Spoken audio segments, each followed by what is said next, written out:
نستعينه ونستغفره ونعوذ بالله من شرور أنفسنا ومن سيئات أعمالنا من يهده الله فلا مضل له ومن يضلل فلا هادي له وأشهد أن لا إله إلا الله وحده لا شريك له وأشهد أن محمدًا عبده ورسوله يا أيها الذين آمنوا اتقوا الله حق تقاته ولا تموتن إلا وأنتم مسلمون يا أيها الناس اتقوا ربكم الذي خلقكم من نفس واحدة وخلق منها زوجها وبث منهما رجالا كثيرا ونساء واتقوا الله الذي تساءلون به والأرحام إن الله كان عليكم رقيبا يا أيها الذين آمنوا اتقوا الله وقولوا قولا سديدا يصلح لكم أعمالكم ويغفر لكم ذنوبكم ومن يطع الله ورسوله فقد فاز فوزا عظيما أما بعد فإن خير الحديث كتاب الله وخير الهدي هدي محمد صلى الله عليه وسلم وشر الأمور محدثاتها وكل محدثة بدعة وكل بدعة ضلالة وكل ضلالة في النار أعوذ بالله السميع العليم من الشيطان الرجيم من همزه ونفخه ونفثه بسم الله الرحمن الرحيم واعبدوا الله ولا تشركوا به شيئا وبالوالدين إحسانا وبذي القربى واليتامى والمساكين والجار ذي القربى والجار الجنب والصاحب بالجنب وابن السبيل وما ملكت أيمانكم إن الله لا يحب من كان مختالا فخورا۔ اللہ رب العزت کی حمد و ثناء امامنا خاتم الانبیاء والمرسلین سیدنا حضرت محمد صلی اللہ علیہ وسلم کی ذات اقدس پر درود و سلام کے بعد سورہ نساء آیت نمبر 36 آج کے خطبہ جمعہ میں زیر موضوع ہے۔ اس آیت کریمہ میں اللہ رب العزت نے ہمیں کن باتوں کا حکم دیا ہے اور بالخصوص حقوق العباد کے حوالے سے اللہ رب العزت نے ہمیں کیا توجیحات احکامات عطا کیے ہیں، اس سوال کا جواب آج کے خطبے کا مرکزی موضوع ہے۔ وَاعْبُدُوا اللَّهَ وَلَا تُشْرِكُوا بِهِ شَيْئًا، تم سب اللہ کی عبادت کرو اور اس کے ساتھ کسی کو شریک نہ ٹھہراؤ۔ قرآن و سنت کی تعلیمات کا یہ نچوڑ ہے یہ جملہ۔ اللہ رب العزت نے نوع انسانیت کی ہدایت کے لیے بہت سے ہزاروں کی تعداد میں حضرات انبیاء علیہم السلام کو مبعوث کیا اور ان سب کی دعوت کا جو قدر مشترک ہے وہ توحید ہے۔ صرف اور صرف ایک اللہ کی عبادت کرنا یہ ہر نبی کی دعوت کا میدان رہا ہے، اور اس کے بعد انبیاء علیہم السلام کے بعد جس نے بھی اللہ کی طرف بلایا اس کا آغاز عقیدہ توحید سے ہوتا ہے، اور وہ دعوت وہ تبلیغ جس میں عقیدہ توحید کا پرچار نہیں، اس کی اہمیت نہیں، اس دعوت کا کوئی فائدہ نہیں ہے۔ دعوت اللہ کا معنی یہی ہے کہ صرف اور صرف ایک اللہ کی ذات کی عبادت کی طرف بلانا۔ وَمَنْ أَحْسَنُ قَوْلًا مِّمَّنْ دَعَا إِلَى اللَّهِ وَعَمِلَ صَالِحًا وَقَالَ إِنَّنِي مِنَ الْمُسْلِمِينَ۔ اس شخص سے بڑھ کر کس انسان کی بات بہترین ہو سکتی ہے جو صرف اللہ کی طرف بلاتا ہے؟ اور اللہ کی طرف بلانے کا معنی یہ ہے کہ وہ اللہ کی توحید کی طرف، عقیدہ الوہیت کی طرف، عقیدہ ربوبیت کی طرف، اسماء و صفات میں توحید کی طرف۔ اللہ کی پہچان اس کے ناموں سے ہوتی ہے، اس کے صفات سے ہوتی ہے، تو اللہ کی طرف بلانا اور پھر اس دعوت پہ عمل کرنا، یہ بہترین انسان کا وتیرہ ہے۔ یہ قرآن حکیم میں اللہ نے بیان کر دیا ہے، اور دیگر مقامات میں بہت سی ایسی آیات ہیں جس میں اللہ نے اپنی عبادت کا حکم دیا ہے اور ساتھ ہی شرک سے روکا ہے، اس کی نفی کی ہے، تردید کی ہے، مشرکین کے انجام میں بد کا بیان کیا ہے۔ یہ اللہ کا حق اولین ہے کہ صرف اور صرف اسی کی عبادت کی جائے اور اس کی عبادت میں کسی کو شریک نہ ٹھہرایا جائے، خواہ وہ شجر ہے، حجر ہے، مزار ہے، قبر ہے، غیر اللہ جو بھی ہے، وہ انسان ہے یا غیر انسان ہے، وہ طاغوت کی عبادت ہے۔ تو اللہ نے اس آیت کریمہ میں بھی اپنی عبادت کا حکم دیا اور شرک سے منع کیا۔ اس کے بعد اللہ تعالیٰ نے 9 انسانوں کی اقسام کا بیان کیا ہے، 9 انسانوں کی کیٹیگریز، ان کے ساتھ حسن سلوک کا حکم دیا ہے۔ اور اس سے آپ اندازہ کریں کہ ہمارے دین میں حقوق اللہ کے بعد حقوق العباد کی کتنی اہمیت ہے۔ فرمایا وَبِالْوَالِدَيْنِ إِحْسَانًا، اللہ تمہیں حکم دیتا ہے کہ والدین کے ساتھ احسان کریں۔ والدین وہ طبقہ ہے کہ جس کے سب سے زیادہ ان حقوق انسان کے کندھوں پر ہوتے ہیں۔ والدین اگر زندہ ہیں، ان کی خدمت کر کے انسان جنت حاصل کرے، والدین اگر فوت ہیں ان کے لیے دعائے مغفرت کرے، ان کے رشتہ داروں سے صلہ رحمی کرے، وہ اپنی زندگی میں جو وعدے کر کے گئے ہیں ان کو پورا کرے، اور ان کے دوستوں کے ساتھ حسن سلوک کرے۔ یہ والدین کے حقوق ہیں۔ یعنی والدین وہ گروہ ہے جس کے حقوق انسان کے کندھوں پر ان کی وفات کے بعد بھی جاری ساری رہتے ہیں۔ ان کی طرف سے صدقہ و خیرات کرنا اور ان کے رشتہ داروں کے ساتھ جڑے رہنا اور ان کی طرف سے جو ایصال ثواب کے شرعی وسائل ہیں وہ اختیار کرنا، یہ اولاد کی ذمہ داری ہے۔ اس کے بعد یعنی کائنات میں حقوق العباد میں سر فہرست والدین کا درجہ آتا ہے۔ اس کے بعد الاول فالاول کے پیش نظر، الاہم فالاہم کے پیش نظر اللہ نے ایک بہترین تقسیم کی ہے۔ اگر ہم اس تقسیم کو سامنے رکھیں تو بہت سے انسانی معاشرے کے مسائل خود بخود حل ہو جائیں گے۔ نمبر 1 وبذی القربیٰ، رشتہ داروں کے ساتھ احسان کرنا۔ قربہ قربت سے ہے، قریب، عربی میں قریب رشتہ دار کے لیے بولا جاتا ہے۔ رشتہ داری خواہ وہ والد کی طرف سے ہو، والدہ کی طرف سے ہو، خون دودھ کسی بھی وسیلے سے ہو، رشتہ دار خواہ وہ ہمارے وارث بن رہے ہیں یا وارث نہیں بن رہے، محرم ہیں یا غیر محرم ہیں، ہر قسم کے رشتہ دار، دور کے نزدیک کے، ان کے ساتھ صلہ رحمی کرنا یہ قرآن حکیم کا حکم ہے۔ اور ہماری شریعت کا یہ حکم ہے کہ انسان حقوق العباد میں جب بھی کسی کے ساتھ نیکی کرے تو اپنے گھر والوں سے شروع کرے، والدین سے شروع کرے، اولاد سے شروع کرے، اس کے بعد رشتہ دار۔ جو جتنا قریبی رشتہ دار ہے وہ ہمارے حسن سلوک کا اتنا ہی حقدار ہے۔ والیتامی، یتیموں کے ساتھ۔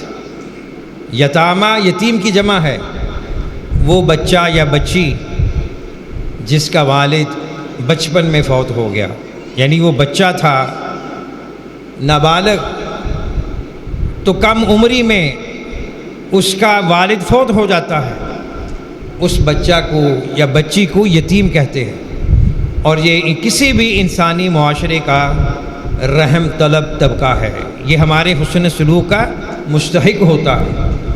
جو یتیم کے قریبی رشتہ دار ہیں، اس کا دادا، نانا، چچا، ماموں، خالو، جو ان کے قریبی رشتہ دار بنتے ہیں، یہ ان کی ذمہ داری ہے کہ وہ یتیم پر دست شفقت رکھیں۔ آپ صلی اللہ علیہ وسلم نے فرمایا، انا وکافل الیتیم ہکذا فی الجنہ، کہ میں اور یتیم کا کفیل، اس کی کفالت کرنے والا جنت میں اس طرح ہوں گے جس طرح یہ 2 انگلیاں ہیں۔ تو یہ بہت بڑا اعزاز ہے ہر اس شخص کے لیے جو یتیم کی تعلیم و تربیت کی طرف توجہ دیتا ہے اور یتیم کی تعلیم کی ذمہ داری لیتا ہے۔ ہر خاندان میں، اوس پڑوس میں آپ دیکھیں کوئی نہ کوئی یتیم ہوتا ہے، اس کی کفالت کی ذمہ داری لے لینا مادی طور پر، تعلیمی طور پر، تربیتی طور پر یہ جنت میں جانے کا ذریعہ ہے۔ والمساکین، حقوق العباد، والدین، رشتہ دار، یتیم۔ نمبر 4 مساکین، مسکین کی جمع ہے، جس کے پاس اتنے وسائل نہیں ہیں کہ وہ اپنے جائز حقیقی اخراجات کو پورا کر سکے، تو ایسے لوگوں کے ساتھ حسن سلوک کرنا مال کے ذریعے اور اچھی بات کے ذریعے، تعلیم تربیت کے ذریعے، یہ بھی قرآن کریم کا حکم ہے۔ نمبر 5 والجار ذی القربى، جو رشتہ دار پڑوسی ہے، پڑوسی، اس کی قرآن کریم میں یہاں 2 قسمیں بیان ہوئی ہیں، والجار ذی القربى والجار الجنب، کہ وہ پڑوسی جس کے ساتھ رشتہ داری بھی ہے، بھائی ہیں، کزن ہیں اور رشتہ دار ہیں، اور وہ پڑوسی جس کے ساتھ رشتہ داری نہیں ہے بلکہ غیر مسلم بھی ہو سکتا ہے، اس کے ساتھ بھی حسن سلوک کرنا ضروری ہے۔ پڑوسی کے حقوق شریعت میں محفوظ ہیں، موجود ہیں، اور نبی اکرم صلی اللہ علیہ وسلم کی ایک حدیث کی روشنی میں اس کی اہمیت کا اندازہ آپ اس حقیقت سے لگا سکتے ہیں۔ آپ نے فرمایا کہ جبریل علیہ السلام نے مجھے پڑوسیوں کے حقوق کے بارے اس قدر وصیت کی کہ مجھے یہ خدشہ ہو گیا کہ کہیں ان کو وراثت میں حقدار نہ بنا دیا جائے۔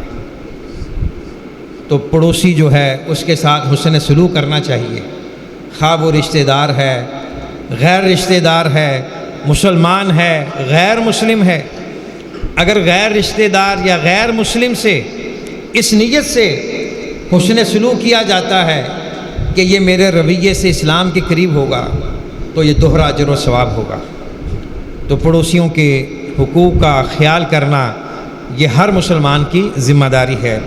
والصاحب بالجنب، اور تمہارا وہ ساتھی جو تمہارے، یعنی اس کا لفظی معنی ہے جو تمہارے پڑوس میں ہے، بغل میں ہے، تمہاری طرف ہے، اس میں ہر وہ شخص آ جاتا ہے جو کلیگ ہے، ساتھی ہے، بزنس میں، جاب میں، تعلیم میں، سکول میں، مدرسے میں، یعنی جس کے ساتھ ایک ایسا تعلق پیدا ہو جائے کہ وہ ہمارا ساتھی کہلائے، تو اس کے ساتھ بھی حسن سلوک کرنا ضروری ہے۔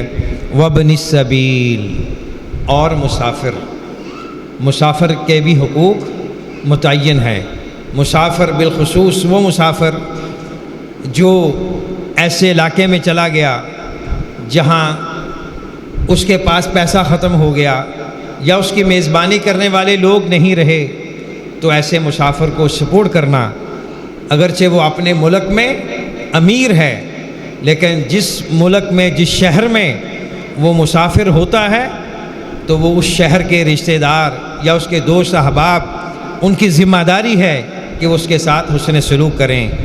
وما ملکت ایمانکم، نمبر 8 اور آخری اس آیت میں وہ طبقہ جو بیٹا یہ جمعے کا احترام کرو، آگے ہو کے بیٹھو شاباش، یہ جمعہ آپس میں باتیں کرنا سخت منع ہے۔ جمعے کا تقدس احترام یہ ہے کہ آپ کسی کو یہ بھی نہ کہیں کہ خاموش ہو جا، احترام سے سکون سے جمعہ کا خطبہ سننا چاہیے۔ یہ بہت بڑی عبادت ہے، قرآن و حدیث کی باتیں ہوتی ہیں، تو اس طرف توجہ ہونی چاہیے۔ وما ملکت ایمانکم، اور جو تمہارے غلام ہیں، یعنی جو جن کے، اس کا لفظی معنی ہے دائیں، تمہارے دائیں ہاتھ جن کے مالک بن چکے ہیں، تو اس سے مراد غلام ہے۔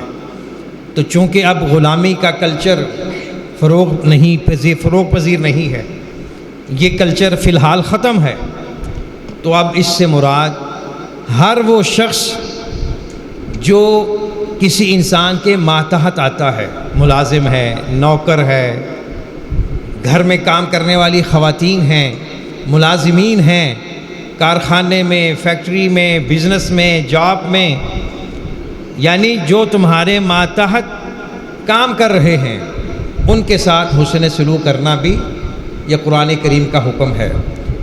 فرمایا ان اللہ لا يحب من کان مختالا فخورا، بے شک اللہ تعالیٰ اسے پسند نہیں کرتا جو تکبر کرنے والے ہیں اور جو شیخی خور ہیں، بھڑکے مارنے والے اور اپنی نمود و نمائش کے لیے الٹے سیدھے دعوے کرنے والے۔ تکبر یہ بہت بڑی قباحت ہے۔ نبی اکرم صلی اللہ علیہ وسلم نے فرمایا جس شخص کے دل میں ذرہ بھر بھی تکبر ہے وہ جنت میں نہیں جائے گا۔ ذرہ کسے کہتے ہیں؟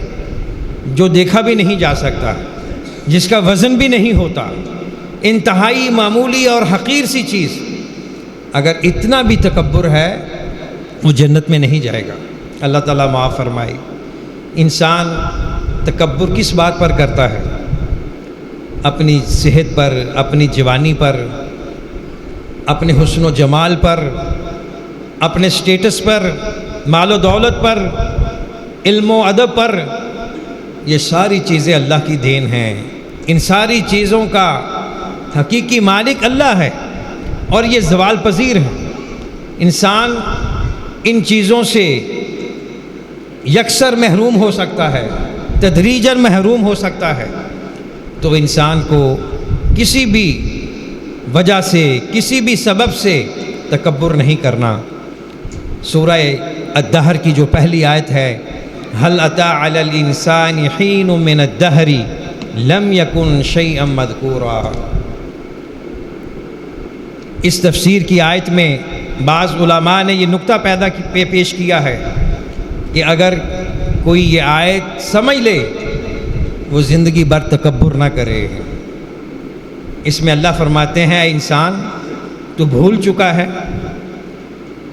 تو اترا رہا ہے، گھمنڈ میں مبتلا ہے، کبھی تو شیء غیر مذکور تھا، کچھ بھی نہیں تھا، تیرا نام تھا نہ وجود تھا، اللہ نے تجھے پیدا کیا، خوبصورت سانچے میں ڈھالا، لقد خلقنا الانسان فی احسن تقویم، اور تو اب غرور کرنے لگا ہے، تکبر کرنے لگا ہے، تو تکبر اللہ تعالیٰ کو ناپسند ہے۔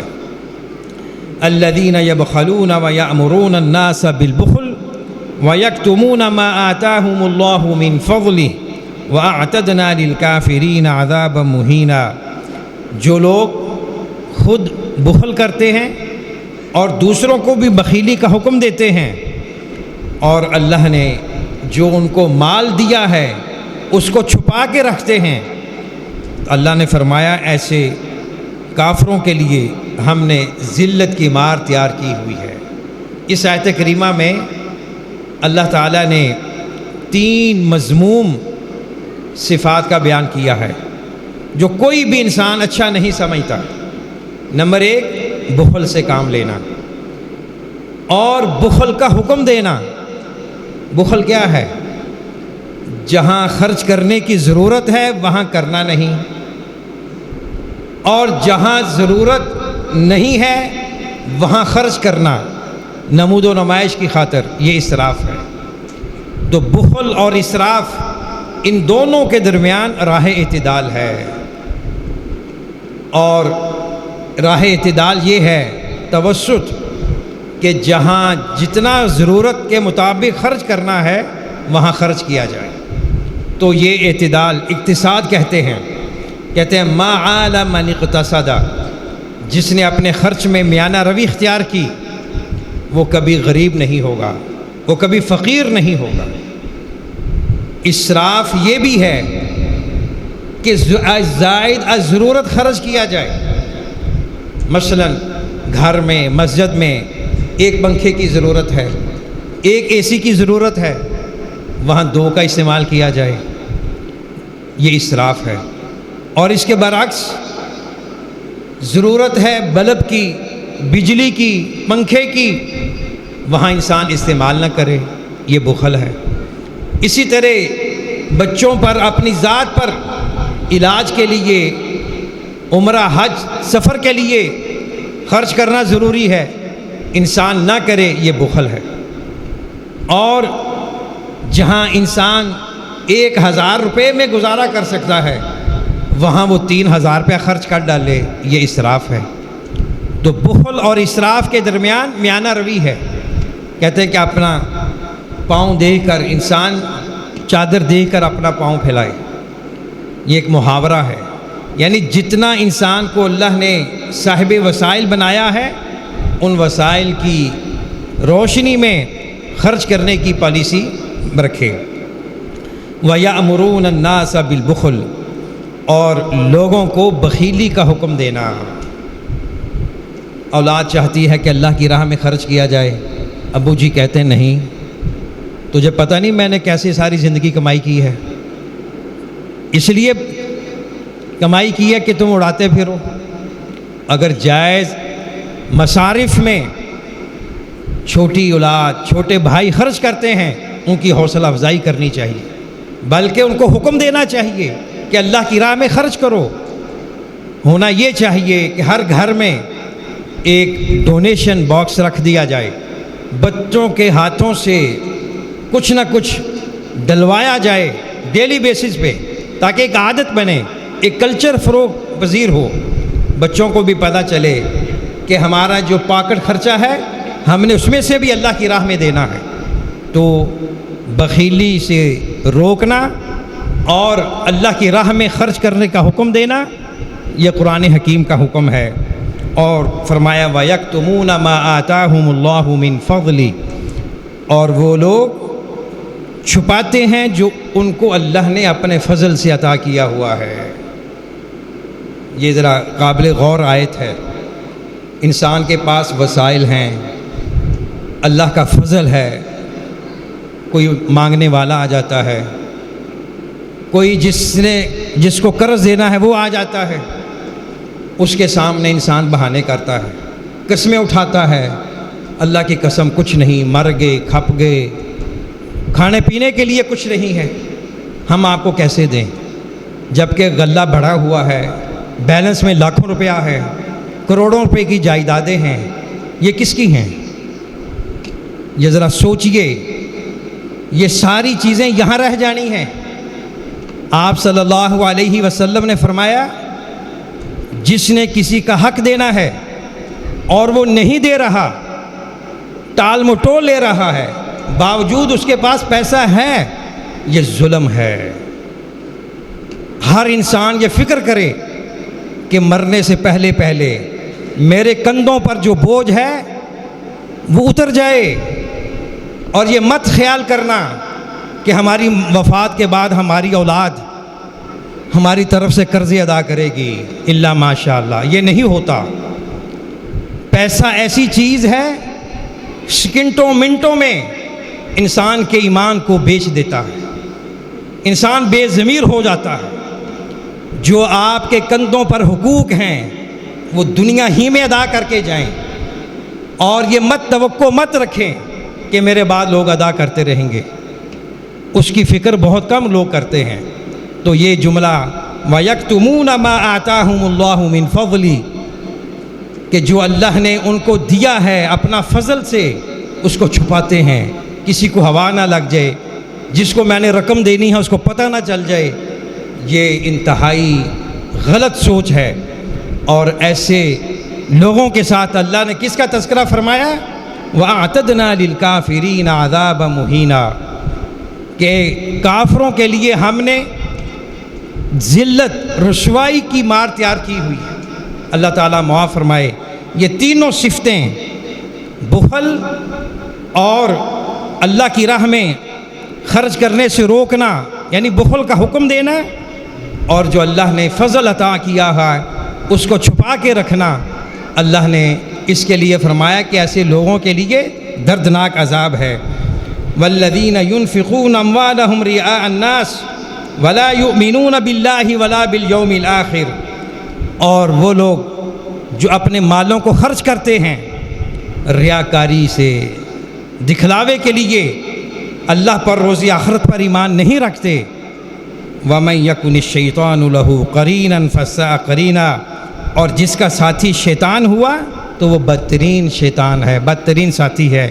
یعنی جو پہلی آیت میں تھا بخل سے روکا گیا، اور یہاں خرچ کرنے کا ایک ادب بیان کیا کہ اپنے مالوں کو دو، دایاں ہاتھ جو دے رہا ہے بائیں ہاتھ کو پتہ نہ چلے، ریاکاری نہ ہو، نمود و نمائش نہ ہو، آہستگی سے، شائستگی سے اور نرم مزاجی سے خفیہ طور پر کسی دوسرے کی عزت نفس بھی مجروح نہ ہو، یہ دینے کے آداب ہیں۔